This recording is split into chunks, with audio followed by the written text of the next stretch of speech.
Oh, this is a way basically to get boozed up. Max facts. Okay, not sure that's going to catch on. I don't know any word in any language.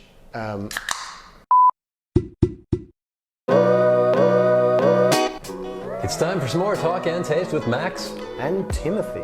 That's right, coming at you from Tokyo, Japan. We talked about baseball the other time. And the response was huge. We're assuming that the response was huge. The response was huge. Oh, the response was huge. Yeah, I was stopped on the street.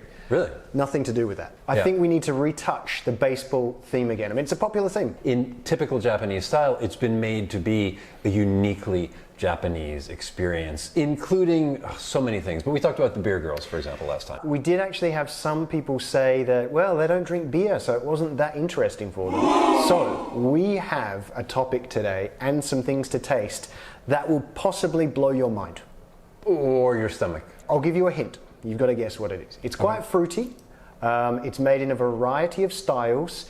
It has a lot of different things added to it. Plum. Oh, it's the cheap go-to. It is the Chuhai. The Chuhai. I mean, Chuhai, that is basically the word, another word for alcohol in Japan, isn't it?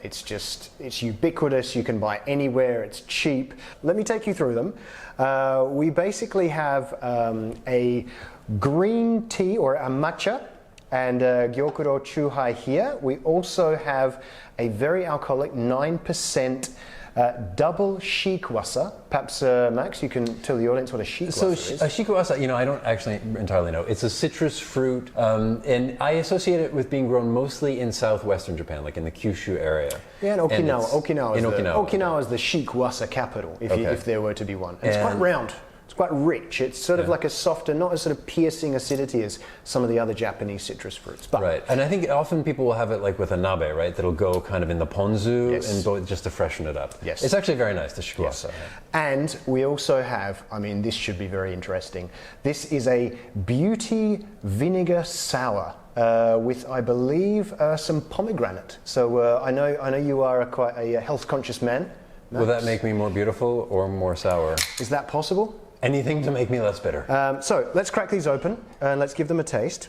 Wow, this already pouring into this glass, this looks like green tea. Wow, and look at that color. That is pomegranate in a glass, if ever I've seen it. No pomegranate was hurt in the making of this product. No, 11%. Oh, really? That's actually quite a good percentage, if you ask me. Look at the colors. This could be a children's party. Let's start with the matcha. It smells a lot like green tea. If I were to just simply smell this, I'm not sure that I would pick that it's alcoholic. What's the alcohol content on this again? 5%. It's actually not effervescent at all. I was expecting there to be some kind of, carbon dioxide, some kind of effervescence.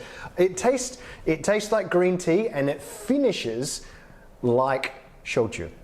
It sort of reminds me when you've sort of just added a liquor to something that doesn't usually have it in there, almost like an Irish coffee or something. Like a day at the office. Well, yeah.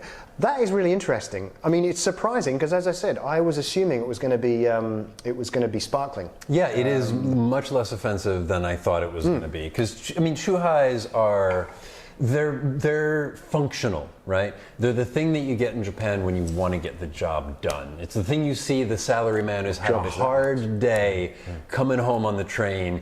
He's got a Chuhai. Maybe he even has one of those tall boys. Yeah. Let's move on to the strong zero. You know what? It's actually kind of fruity. It's synthetic-y fruity. It's double. It's a double. What it is. It's a double fruity. But I really do like that shikuasa or the kabosu, the Japanese citrus stuff. So it's not unpleasant.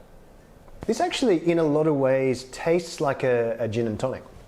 To me, that's like it's got that G&T character because you've got the citrus hit. Yeah, okay, the alcohol is stronger, 9% across the way. These are actually, in some forms, considered a little bit dangerous because they are quite high in alcohol. You drink 2 or 3 of these cans and you will be, doing all sorts of things, I imagine, Max. For me, when I drink like 2 cans of this, it's like the hangover starts immediately. It's quite clean. It's quite fresh. As you said, it's got a bit of a synthetic character about it. But I mean, all in all, not bad. I was expecting worse, to be honest. Let's hit the pomegranate. The pomegranate. The pomegranate vinegar sour. Oh yeah, so I'm expecting this to be very sweet. I'm expecting it to be marketed at like, let's say early 20s Japanese women. It smells more like raspberry than pomegranate. That's absolutely right. You know what this smells like? You know when somebody says, ah, and then the Kool-Aid guy bursts through the wall?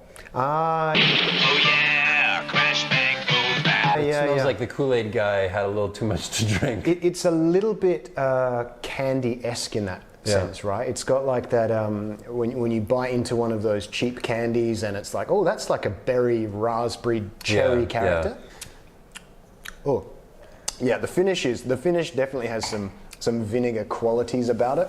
All 3 of these, actually quite pleasant. Which comes time for T Cubed, your favourite part, Timothy's top tips. So, if maybe you're entertaining in your... I'm always entertaining. Well, I know, but if you're entertaining guests, and perhaps you've got a couple of chu-hais and you're serving the guests, why not drop a fresh wedge of citrus straight in the glass, if you've got some ice cubes as well, and turn it into a really nice, attractive cocktail. The way that sentence started and the way that sentence finished was totally different, and I'm glad it finished that way. I think you're absolutely right, because the strong zero we had, because of the shikuasa notes, was actually much less rough, let's say, than a normal chu-hai. Which brings me to Max Facts. Hold on. Max Facts. Is that a thing? Max Facts? Max Facts! Chu-hai. I mean, we just accept it as chu-hai. What is a chu-hai? What is a chu-hai? Why do they call it a chu-hai? As you might know, Japan is extremely keen on taking longer words and shortening each of them and then bringing them together. Staba. For example, Starbucks in Japan would be staba. Chu-hai is shochu highball. Shochu highball. Shochu is a native Japanese spirits. It's distilled once, usually around 25% alcohol, and has a very distinguished character of whatever it's made of. It can be made of rice, it can be made of potato. To make the chu-hai, they distill it again, bump the alcohol up a little bit more, and you get this, something like a Japanese gin and tonic, chu-hai. So, Max, I've got a special surprise for you. Okay? Now, I know you've got a bit of a guilty pleasure. I know you've been guilty of this in the past. Yeah. Sometimes I say, hey Max, do you want to go out and hang out on the weekend? You go, I can't. I'm going to stay home and have a couple of cold sluts. I usually like at least a warm slut. Yeah, I mean, you've been known to sort of have 2 or 3 in one night, right? 2 or 3 sluts in one night. So I guess with that being said, why not try your favorite chu-hai brand, the Slut, or Surato, as it is. Surato. Do we know what this is supposed to mean? No.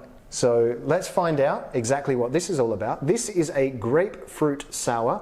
Good news, this slut is 60% off in terms of the calories, so it's a very health-conscious slut, and alcohol only 3%. So okay. I think that's probably one of the reasons why it's such low in calories. You could definitely have a couple of sluts back to back and still be fine. Well, I mean, there's those stories that people have done that. So let's try this out. As I said, grapefruit. Yep, there's definite grapefruit in there. It's got that chu-hai aroma. Once again, that says I'm a synthetic fruit flavor and alcohol. Once again, I would opt to try and throw in a fresh wedge of citrus if I was going to personally serve this to anybody, friends. Yeah, I mean, so all of these things, again, it depends a little bit on the context. You wouldn't necessarily go out of your way to drink them, but if you're with good company, say you're at a baseball game having a good time, it'll do the job. It's definitely got more apparent sweetness, this one, than it does on the other ones. And also, I think because of the lower alcoholic content, it really doesn't come across as particularly offensive. We talked about the Japanese predilection to shorten and join words. For example, Brad Pitt in Japan is Burapi? Burapi. Karaoke is actually a shortening of kara and orchestra.